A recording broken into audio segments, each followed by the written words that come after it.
अस्सलाम वालेकुम। ये हम क्लास 10 का चौथा लेक्चर रिकॉर्ड कर रहे हैं।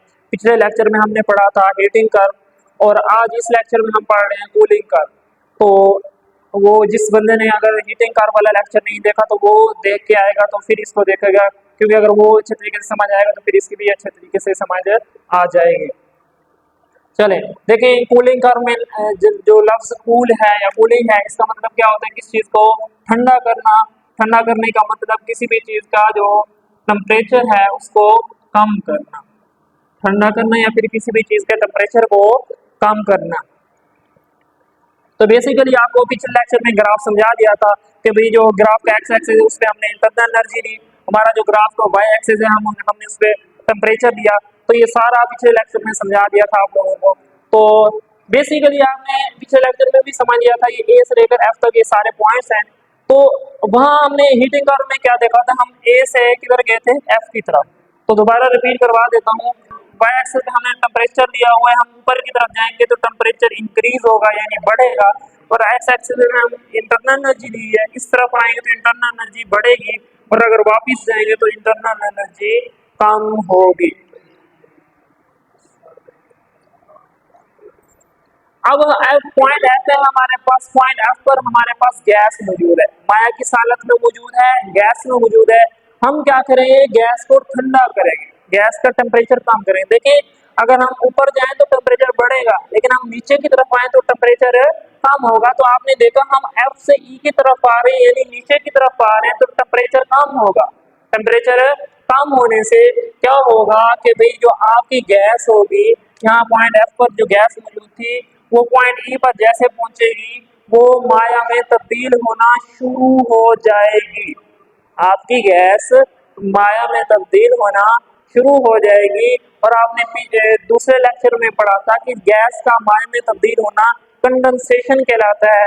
क्योंकि पॉइंट ई पर आकर आपकी गैस माया में तब्दील होना शुरू हो रही है, इसी वजह से जो हमारा पॉइंट ई है, इस पॉइंट ई को हमने बोला कंडेंसेशन पॉइंट।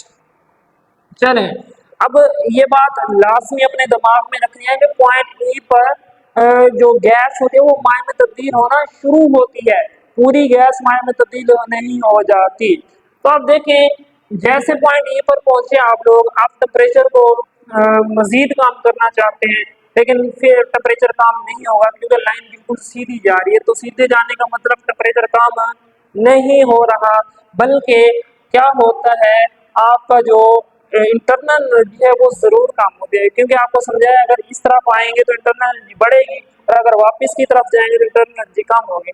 तो यहाँ भी बेसिकली इंटरनल एनर्जी क्या हो रही है?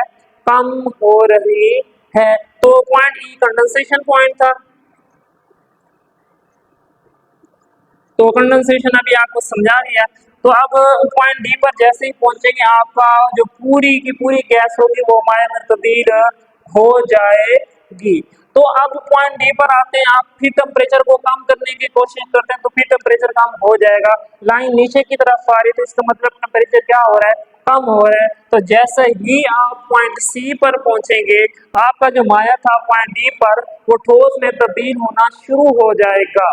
तो किसी भी पॉइंट पर माया का ठोस में तब्दील होना फ्रीजिंग पॉइंट कहलाता है। इसी वजह से हमने लिखा हुआ है जो पॉइंट सी है वो हमारा फ्रीजिंग पॉइंट है। फ्रीजिंग का मतलब क्या होता है?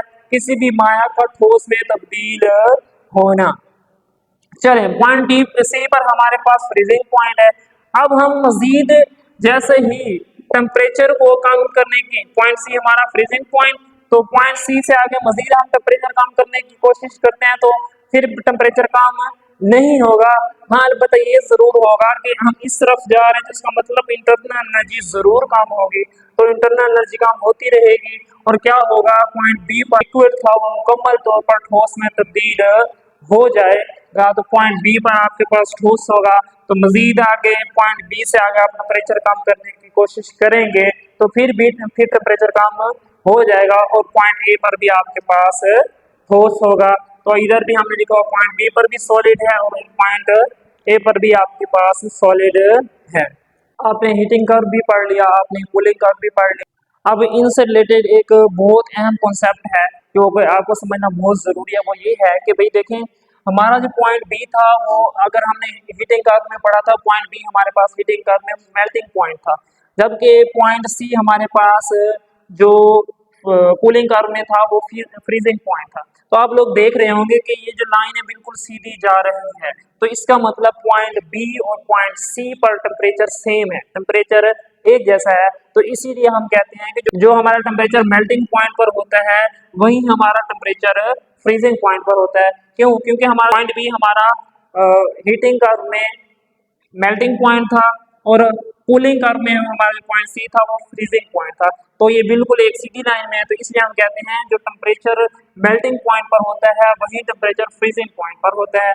इसकी अगर आप मिसाल समझना चाहते हैं तो मिसाल ये समझ लें कि जो पानी होता है ना, पानी वो हमेशा 0 डिग्री सेंटीग्रेड पर मेल्टिंग पॉइंट उसका आता है और 0 डिग्री सेंटीग्रेड पर ही पानी का फ्रीजिंग पॉइंट आता है। एक कॉन्सेप्ट ये था। दूसरा कॉन्सेप्ट ये है कि जो बॉइलिंग पॉइंट पर टेम्परेचर होता है वही टेम्परेचर कंडेंसेशन पॉइंट पर होता है। आपको ग्राफ से भी नजर आ रहा होगा कि डी सही की तरह बिल्कुल सीधी लाइन है, यानी जो टेम्परेचर आपका डी पॉइंट पर था वही टेम्परेचर आपका ई पॉइंट पर था। इसीलिए हम कहते हैं कि जो टेम्परेचर बॉइलिंग पॉइंट पर होता है वही टेम्परेचर आपका कंडेंसेशन पॉइंट पर होता है। इस बात को आप मिसाल से समझ सकते हैं कि जो आपका पानी होता है वो 100 डिग्री सेंटीग्रेड पर उसका बॉइलिंग पॉइंट आता है और 100 डिग्री सेंटीग्रेड पर ही पानी का कंडेंसेशन पॉइंट आता है। होप सो आपको ये कॉन्सेप्ट समझ आया होगा। अगर नहीं आया तो आप कमेंट सेक्शन में आपका जो भी सवाल हो हमसे पूछ सकते हैं, इंशाल्लाह हम आपको इसका जवाब देंगे। इसके अलावा मजीद लेक्चर ऐसे देखना चाहते हैं तो हमारे चैनल को सब्सक्राइब करें और जो भी चीज़ समझ आती है वो कमेंट करें, हम इंशाल्लाह उसका जवाब देंगे।